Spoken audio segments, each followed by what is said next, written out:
Thank you for joining me for another Quick Hits conversation. I'm Dr. Robin. With me today, I have Anita Toth, Walker McKay, and Keji Moses. I want to ask the question, how do you let go of disappointment and move on? Walker, can you kick us off? I think that there are different levels of disappointment. I'm going to come at it from a business context, if you don't mind. One of the things that I teach my clients is a phrase, some will, some won't, so what, who's next? And the message is don't get emotionally involved. Some will buy, some won't, so what, who's next? Some will leave, some won't, so what, who's the next one I need to be talking to? So I begin with, in a business thing, with let's not get our emotional self involved in these things. Yeah. I had a disappointment today that I was surprised I was so upset about. I'd sent a very personal package all the way from Canada to Portugal to someone that I wanted to thank. I spent a couple $100 on it, and I found out it wasn't delivered when I contacted him. He didn't get a mailbox key and his mailbox was full. So apparently it's en route back. And I was surprised at how disappointed I was with this because I put so much, it was so personal. And so this is what I do. I allow myself the few moments. So I took a couple of minutes. I felt bad. And then, like Walker said, I moved on. I deleted everything. I'm not going to reach out again because obviously it's being returned. And I find that being able to put boundaries on disappointment like that and saying, okay, I can experience it, but only for this time limit. Now it's time to move on is the best way to deal with disappointments like that. Call that a 2-minute funeral in my world, right? Give it a 2-minute funeral, cry, wail, gnash your teeth, and then move on. So for me, disappointment is more of a useful data point.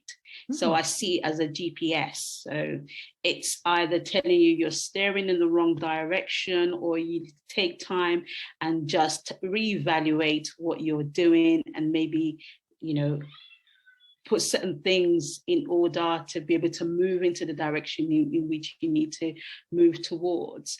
And so for me, I look at it like this, where we are both teachers and students at the right time. So those experiences and those disappointments are either there to teach you a lesson, or you are the subject of a lesson. And so it's about perspective. How do you see it?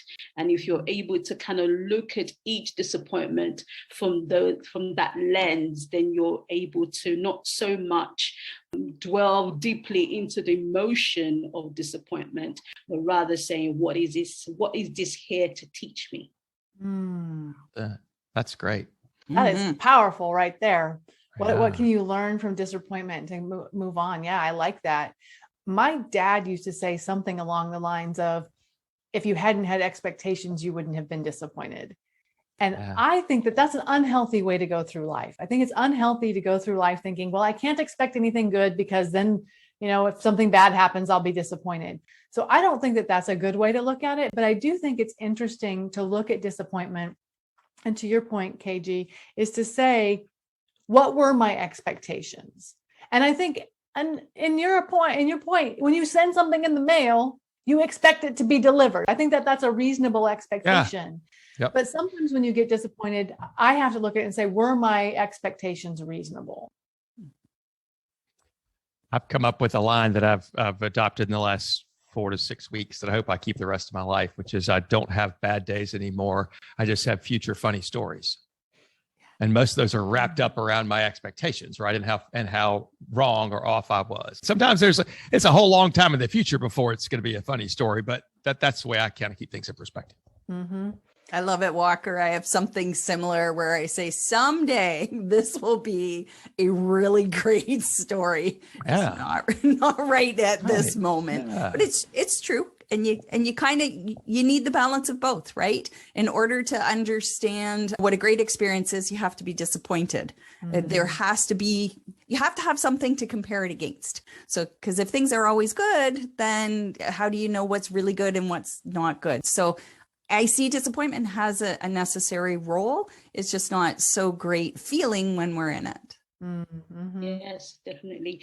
Because I remembered when we started a charity and I kept putting forward all these funding applications, and it was just no, no, thank you. We're not going to fund your project. And initially, I was very disappointed and I wasn't, encouraged at all. But then I shift my focus. And then I started, what I did was I began to focus on what I was doing, set my intentions, kept going forward, kept doing what I needed to do. And then at the right time that I felt was the right time, the application went through and we got the funding that we needed. But then in hindsight and looking back, if we had received that funding at a time in which I requested for it, we were not ready for it. We did not have the capacity to deliver what we wanted to deliver. So it came at the right time. That resilience in the face of disappointment. Isn't that such a huge part of being human? Yeah. There's a book that I read called Blue Fishing by a guy named Steve Sims. And he's great. Are you familiar with the book? One of the quotes I have it right there. One of the quotes that I love from the book is, nobody drowns from falling in the water. You drown from failing to get out. And so part of it is the disappointment, right? And then what do you do next? So Keji, thank you. I thought that was an awesome story. Isn't it interesting how it's the people who are closest to you that can disappoint you the worst? Because you have expectations of people who love you that you don't have of other people. And I think that's where I will often tell people, you can't hold someone accountable to meeting a need you never told them you had. Because that's a mistake that we make with people who we love, is we don't tell them, and then we have expectations. So do you guys have any tips on how to avoid the disappointment that can happen with family by being more open and being more aware of what your expectations are? Ooh, that's a really big question. I'm not sure we can answer this in 30 seconds. Walker, you have an idea? I guess, and this is one thing I work with my clients on, is making sure that we do our best to manage expectations. One of the things we teach people is that you can't get mad at somebody for doing something you didn't tell them they couldn't do. Share with people, here's what I expect from you, or you disappointed me, here's what I expected from you. That was my fault, but now you know. Can you help me next time? Mm-hmm. And that, can I say that that's great if you're going into a situation where you know the expectation in advance, but there's like plenty of times where something has to happen and then you go, oh, that's not what I expected, but you couldn't even articulate that going in. I think 100%. Like with family members, especially with kids growing up, wow, mine are becoming teenagers now. And, it's a whole different ballgame. So once they do something, I can come back and say, oh, I was a little disappointed to hear that because it wasn't in line with what I expected. But at the same time, part of being a teenager is to explore and push boundaries. So we're right where we're supposed to, be. Mm-hmm. The other thing I tell my kids is, I can't think fast enough to tell you all the things I don't think you should do. Yes. I can't tell you all the things that are going to disappoint me if you do them. So we'll just have to go through them as you go through them. Yeah, just work along. Keji, you had something else to add, it looks like? Yeah, I was just thinking, one of the things that I used to find very difficult and challenging was detaching my worth from that disappointment. Oof. Particularly when somebody's really close to me, like for instance, my husband. Because you see this, my expectations of certain things were, if I felt like it wasn't met, then I took it as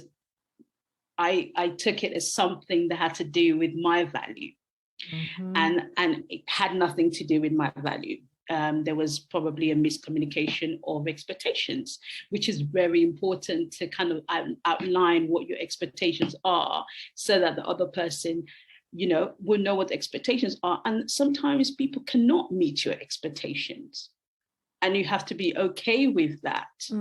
And so, yes, detaching the issues or the disappointment from who I am is a difficult one, but I've learned to do that. And it's important, I think, sometimes to be able to be self-aware enough to know what is going on and be able to separate the two. And what a wonderful place to end our 10-minute conversation. Thank you so much for having it with me. And I look forward to talking to each of you again really soon.